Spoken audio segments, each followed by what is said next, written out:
Hello everyone, and thank you for clicking on the YouTube channel of the Literacy Volunteers of Harrison County. We're a nonprofit United Way agency. We would love for you to subscribe to our channel and share it with your friends.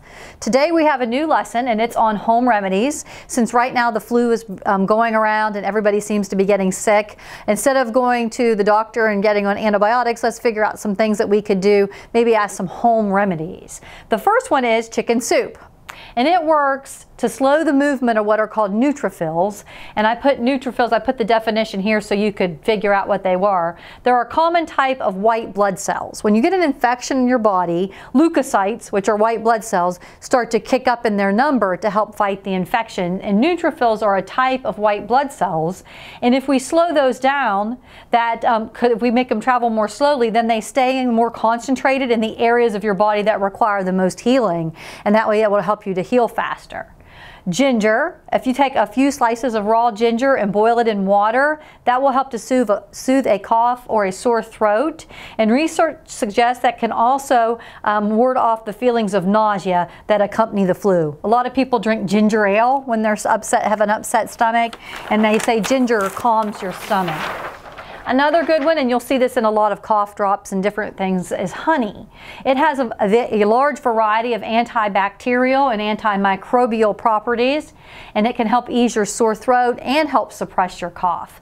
The important thing to remember about honey is we never want to give it to a child who's under a year old because it contains the botulinum spores, and that child's immune system cannot fight that. They can't handle that botulinum spores. So we don't want to give honey to little babies. That's just for anybody who's over a year old. Another one is garlic, and garlic contains a compound called allicin, which and that also has those antimicrobial properties, helps to fight off the microbes in your system. You can add a supplement. They have a over-the-counter garlic, or you can just put it in your food. Add it to your diet, and that will help to reduce your cold symptoms and prevent you from becoming sick in the first place. A lot of people keep garlic in their diet all the time. It's good for your blood as well. Also echinacea. Native Americans use this herb and the root to treat infections they've been using it for more than 400 years. The active ingredients include what are called flavonoids, and these are from plants, and they are chemicals that have therapeutic effects on your body. So what they do is they boost your immune system and they reduce inflammation. So if you're taking your echinacea, it'll help your own natural immunity, your natural immune system to work better and to help you to feel better. A big one is vitamin C, and I put down some sources of vitamin C. Everybody knows lemons and limes and oranges and grapefruit, but also your leafy greens and things like peppers, bell peppers, those have a lot of vitamin C in them. We can add lemon juice to our hot tea and honey. We've talked about honey, and that will help to reduce the phlegm or the mucus that accumulates in your chest or in your head. And it also helps to relieve upper respiratory tract infections. So those two things together, they work together. If you eat them or if you put them in your other food, anything that will help. Probiotics, means before, and then bio, life, or to help life. These are friendly bacteria, probiotics, and yeast that are found in your body, in some foods and in some supplements. And mostly they're found in your digestive tract. And a lot of bacteria, good bacteria lives in your digestive tract. You have a lot of serotonin that lives in your digestive tract, and you want to keep that healthy because that affects your whole body. And so if you eat things like yogurt or kimchi, fermented foods, sambuca, whatever those things are people drink, those have probiotics in them, and they help to keep your immune system healthy because your gut bacteria is healthy.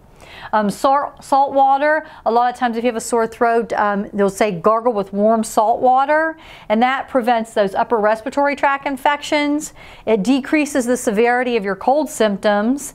It helps to ease your sore throat pain and your nasal congestion, and it also helps to reduce mucus, which contains that bacteria and allergens. Mucus is a byproduct of your body fighting off whatever infection it is.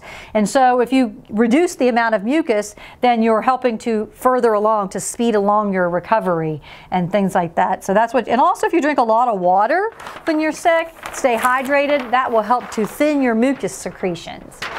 VapoRub, Sometimes that can help reduce nighttime cough, and it combats congestion, which will improve your sleep. Because if you're all congested, you can't sleep very well. Usually you can rub it on your chest at bedtime, and it helps to, the menthol helps to open up all of your sinus passages. Also, if you want to try it, some people will put some in their ear and then put a cotton ball in there and go to sleep, and that will help to relieve some of the congestion in your head. Humidity. I know when I was younger, every little kid had a humidifier in their bedroom. You just put water in it and it would spray it into the air, because if you, influenza that causes the flu, that spreads easily in dry environments and thrives in dry environments. So we want moist environments to help keep the influenza at bay. So if we create humidity in our home, we can reduce our exposure to those flu-causing viruses. It also reduces the inflammation in your nasal passages so that you can breathe better. And sometimes if you have those essential oils, you can add a few drops of eucalyptus oil to your water, and that will help to also to stimulate your breathing passages. A warm bath. If a child has a fever, typically, even an adult, and you put them in a warm bath, a lot of times if you go to the hospital, they'll give you an alcohol bath, because alcohol evaporates off your skin easily, and as that evaporation occurs, it cools your skin, which kind of calms your fever. If you're at home, you can add Epsom salts and baking soda to your water, and that will help to reduce body aches. They even make now, and I have some at home for even after you work out, but body wash that has Epsom salt in it. And so that also helps to reduce the aches in your body.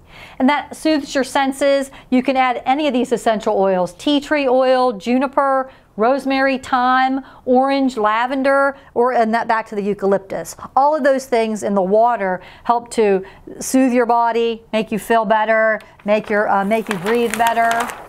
If you sleep with an extra pillow under your head, sometimes that moves your head up. It lets your congestion drain, and it also helps you to be able to breathe. Sometimes you can't breathe well when you have a cold or the flu.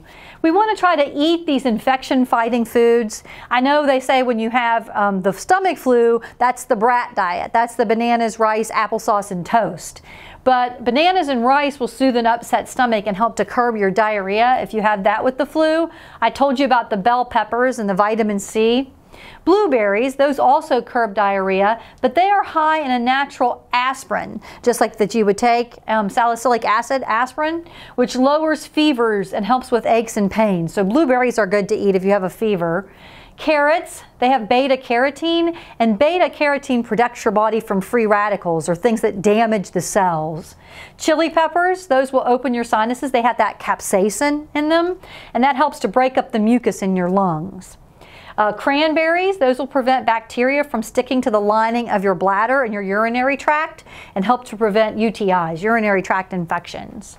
Mustard or horseradish, that breaks up the mucus as well.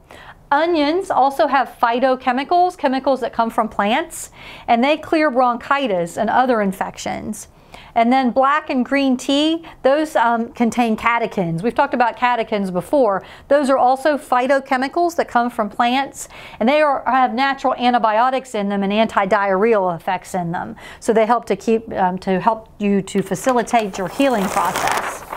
What we want to do is to bolster our immune system. We talked about vitamin C, but a couple other things to take when you're feeling ill or just all the time to keep from feeling ill are elderberry and zinc. I take 2 zinc every day because that helps your immune system. Also, my husband takes this, turmeric. If you see that they have that in little pills or over the counter. That reduces inflammation in your joints, in your muscles, in your sinus passages, anywhere. You can eat it in food, or if you mix it with a fatty substance like cooking oil or warm milk, that'll help you to absorb the benefits of the curcumin. And if you see on there, it says turmeric with curcumin. Black pepper also helps you to be able to digest the turmeric, and you can use that also for sore throats. Another home remedy, neti-pots, herbs, and steam. If you've seen the neti-pots on TV, that's what's called nasal irrigation, and that goes clear back thousands of years to old-time medicine. People used things like neti-pots. It removes viruses and mucus. It reduces swelling that causes that congestion, and it'll help to shorten your illness and the transmission of germs to other people. The thing is, we only want to use distilled water. Don't use tap water if you're using a neti pot, because there are bacteria and things in tap water that could then get in turn and make you more ill. Humidifiers, we talked about those. And the other thing that I found, and this was a thing that anybody could do to help to drain the mucus from your sinus passages, is yoga. So I didn't know this, so I found this out myself. And here's the pose they say to take to help with this. It's called the supported reclined cobbler's pose. I don't know why it's called that, but you take a rolled blanket or a little pillow and you put it under your back. And you lie on your bed or on the floor with that under your back. Then you bend your knees and bring the soles of your feet together, sort of like a butterfly pose with that under your back. And then you relax your arms to your sides, and you can remain there for as long as you feel comfortable. And then that helps to get those passages, sinus passages opened up. And then when you come out of the pose, you roll over off of your blanket over onto your side, and then press your hands down to sit up. So those are some things that I found. If you have some other ideas and you want to leave them in the notes below or as a message, we would love to hear other people's home remedies for colds or flus or sinus infections or anything that's going around now, because any little bit can help. We thank you for looking at the Literacy Volunteers of Harrison County's YouTube channel, and please like our video, give it a thumbs up.